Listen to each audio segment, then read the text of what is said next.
છોટાઉદેપુર જિલ્લાના ક્વાડ તાલુકાના તુરખેડા ગામમાં સગર્ભા મહિલાનું મોત થયું છે, જેના પાછળ આરોગ્ય વિભાગની ગંભીર બેદરકારી પણ સામે આવી છે। તુરખેડાના મહિલાને પ્રસૂતિ માટે છોટાઉદેપુર સિવિલ હોસ્પિટલ લઈ જવામાં આવી હતી, પરંતુ ત્યાં કરાર આધારિત ગાયનેક ડોક્ટરનો કોન્ટ્રાક્ટર 6 દિવસ પહેલા જ પૂરો થઈ ગયો હતો।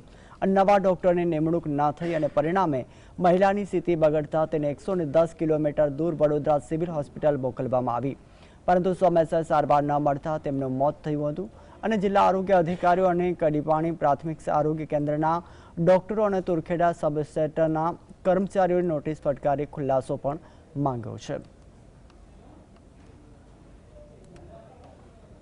આરોગ્ય વિભાગ દ્વારા જે આરોગ્ય વિષયક સેવા આપવામાં કોઈ પણ જાતનો વિલંબ કે ક્ષતિ દેખાય એ અંગેની તપાસ અંગેની એક આપણે તાકીદ કરી એક યાદી ત્યાંના મેડિકલ ઓફિસર કડીપાણી અને કર્મચારીઓને અમે યાદી પાઠવેલી છે।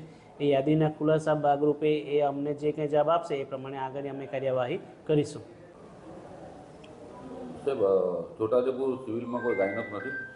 હાલમાં આપણી પાસે જે ગાયનેકોલોજીસ્ટ હતા એમનું કોન્ટ્રાક્ટ હાલ જ પૂરું થઈ ગયું છે, તો રિન્યુઅલ માટેની કાર્યવાહી માટે આપણે ગાંધીનગર ખાતે એ અરજી મોકલવામાં આવેલી છે। ત્યાંથી જે રિન્યુઅલ થઈને આવે તો તાત્કાલિક આપણને ગાયનેકોલોજીસ્ટની ઉપલબ્ધિ થઈ જશે। આપનું નામ?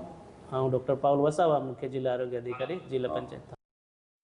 છોટાઉદેપુર જિલ્લામાં આરોગ્યની સેવાઓ કથળી રહી છે, જ્યારે છોટાઉદેપુર જિલ્લાના કવાંટ તાલુકાની તુરખેડા ગામની સગર્ભા મહિલાને પ્રસૂતિ માટે દુખાવો પડતા તેને જોલીમાં નાખીને લઈ જવાની જે ઘટના હતી તેને તાત્કાલિક સારવાર કડીપાણી ખાતે મળે તેમ હતી, પરંતુ કડીપાણીના પ્રાથમિક આરોગ્ય કેન્દ્ર અને જે સબ સેન્ટર છે તેના કર્મચારીઓએ ધ્યાન ના આપ્યું, જેને લઈને જિલ્લા આરોગ્ય અધિકારી ગંભીર નોંધ લીધી। આપ તસવીરોમાં જોઈ રહ્યા છો, આ જિલ્લા પંચાયત છે। જિલ્લા પંચાયતના આરોગ્ય અધિકારીએ બંને કર્મચારીઓને, ડૉક્ટરને તેમજ ફિમેલ હેલ્થ વર્કરને નોટિસ પાઠવી છે અને ખુલાસો પૂછ્યો છે કે સગર્ભા મહિલાને કેમ સારવાર ના મળી, અને સમયસર સારવાર મળી હોત તો આ મહિલાને જોડીમાં નાખીને 5 કિલોમીટર લઈ જવી ના પડત અને ત્યાંથી કવાંટ અને કવાંટથી છોટાઉદેપુર સુધી ના જવું પડત।